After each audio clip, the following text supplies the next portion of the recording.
Saudara, pengusutan kasus Malika, bocah usia 6 tahun yang diculik oleh seorang pemulung di kawasan Sawah Besar, Jakarta Pusat, belum juga tuntas.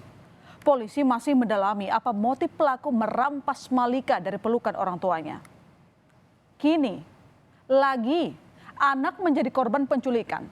Di kota Cilegon, Banten, seorang bocah perempuan berusia 4 tahun tak mampu lolos dari bidikan terduga penculik yang juga masih kerabat ibu korban. Saudara, hingga saat ini korban bernama Adriana Syahfitri belum juga ditemukan. Rekaman CCTV ini menjadi petunjuk yang sangat berharga karena memperlihatkan keberadaan korban terakhir kalinya. Lokasinya ada di pusat perbelanjaan di kota Cilegon. Dan di sini korban tampak bersama seorang pria dewasa yang diduga pelaku serta kakak laki-lakinya sebelum dilaporkan hilang. Pukulan keras dirasakan orang tua Adriana awal tahun lalu. 5 hari berselang, putri cantik mereka belum juga diketahui keberadaannya. Tanpa sepengetahuan orang tuanya, pelaku mengajak korban bersama kakak laki-lakinya ke mal untuk membeli makanan. Pelaku sempat meminta kakak korban untuk kembali ke rumah dan menjemput ibunya, dan mengajak ibunya menyusul ke mal guna bertemu korban. Namun hingga malam hari, Adriana sudah tidak ada lagi di mal. Tidak ada yang menyangka Adriana akan hilang karena terduga penculik adalah kerabat sendiri, yakni adik tiri ibu korban. Sama yang kedua ini lagi makan posisinya ya. Posisinya lagi makan, si penculik itu ada di sini lagi sedang tidur. Ya kan?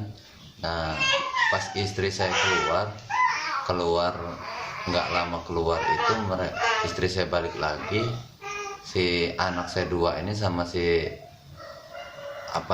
pelaku yang membawa anak saya itu sudah tidak ada di rumah.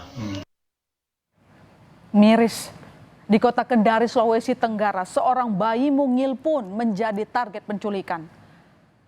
Korban akhirnya dapat kembali ke pelukan ibunya usai diculik di depan rumahnya sendiri pada Kamis siang. Pelaku bahkan sempat melukai orang tua korban dengan senjata tajam. Korban ditemukan oleh aparat Polres Kendari di sebuah rumah papan di Jalan Boulevard Jumat dini hari. Sedangkan si penculik melarikan diri ke dalam hutan.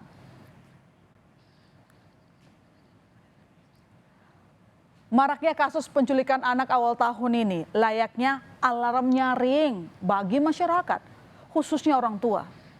Penculikan anak dapat terjadi di mana saja, bahkan di tempat yang kita anggap paling aman, yakni rumah sendiri. Orang tua pun perlu waspada karena penculikan anak dan bentuk kekerasan lainnya rentan dilakukan oleh orang terdekat. Seperti yang terjadi di Jakarta Selatan Desember lalu, saudara. Rekaman CCTV di lift apartemen Kalibata ini merekam saat seorang pelaku pembunuhan balita membawa korban. Saat itu terlihat korban masih dalam kondisi sehat dan masih bisa berjalan sendiri. Diduga ini adalah saat korban dan pelaku selesai bermain dari taman dan akan naik menuju unit apartemennya.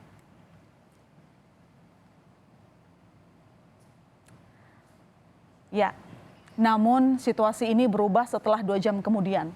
Pada rekaman CCTV ini, saudara, terlihat korban sudah dalam kondisi lemas. Kami samarkan gambar korban karena kondisi yang memprihatinkan. Saat itu korban tak sadarkan diri dalam gendongan pelaku. Diduga pada situasi ini, pelaku tengah panik dengan kondisi korban dan mencoba membawa korban ke rumah sakit Triadipa. Namun naas, nyawa korban tidak tertolong. Pelaku diketahui adalah teman dekat ibu korban. Garda pertahanan seakan-akan melunak kalau buah hati berada dikelilingi orang yang sudah dikenal. Inilah yang mungkin dirasakan ayah Malika, saudara, saat kehilangan Malika pada Desember lalu. Ayah Malika, Pak Tunggal, mengaku kecolongan saat pelaku membeli ikan hias dagangannya. Ketakutan terus menyelimuti Pak Tunggal saat Malika hilang diculik. Ketakutan terbesarnya bila anaknya menjadi korban perdagangan organ tubuh.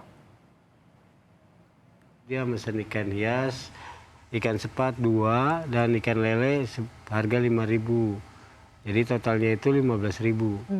Nah, setelah dia itu membayar dengan uang 50.000. Nah, saya sempat bilang, ini nggak ada kembalinya Yud, soalnya saya belum dapat penglaris. Saya bilang seperti itu. Nah, dia bicara, ya udah Pak, pegang aja, kayak nggak percaya aja sama anak sendiri. Nah, setelah saya telusuri melalui teman-teman saya profesi, saya tanya-tanya, ternyata namanya bukan Yudi, dia itu bernama Herman. Gitu. Nah, itu saya udah naik deh emosi puncak gitu. Kalau ketemu mati, kata saya. Gimana Bapak tadi kata kalau ketemu? Kalau ketemu sama saya mati, ya udah. Anak ini akan dijual atau akan diperdagangkan organ tubuhnya seperti itu. Itu membuat hati saya itu hancur. Ketakutan ayah Malika sangat beralasan. Pasalnya, penculik Malika, Iwan Sumarno, punya sejumlah catatan kriminal. Pada tahun 2014, Iwan terjerat kasus pencabulan anak di bawah umur. Ia divonis 7 tahun penjara, sehingga pada 2021 Iwan dibebaskan. Namun tak kapok, pada Juli 2022 Iwan kembali tersandung masalah kriminal. Iwan ditangkap warga Pademangan karena kasus penggelapan motor. Namun saat itu Iwan tidak diselesaikan secara hukum. Dan Desember lalu lagi-lagi Iwan kembali berurusan dengan hukum.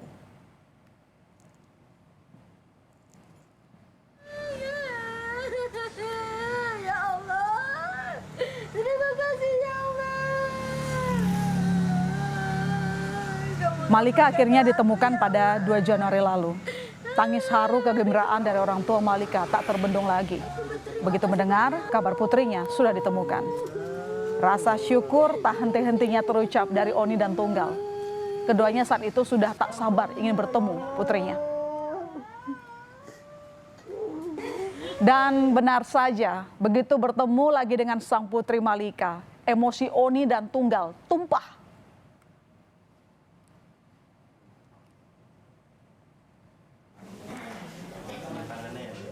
Keduanya langsung memeluk erat putrinya sebagai bentuk melepas rindu setelah hampir sebulan tak bisa bertemu. Sekali lagi saya atas Ibu Malika mengucapkan terima kasih atas kerja kerasnya menemukan anak saya. Saya nggak bisa berkata apa-apa, yang hanya bisa saya ucapkan terima kasih beribu-ribu terima kasih.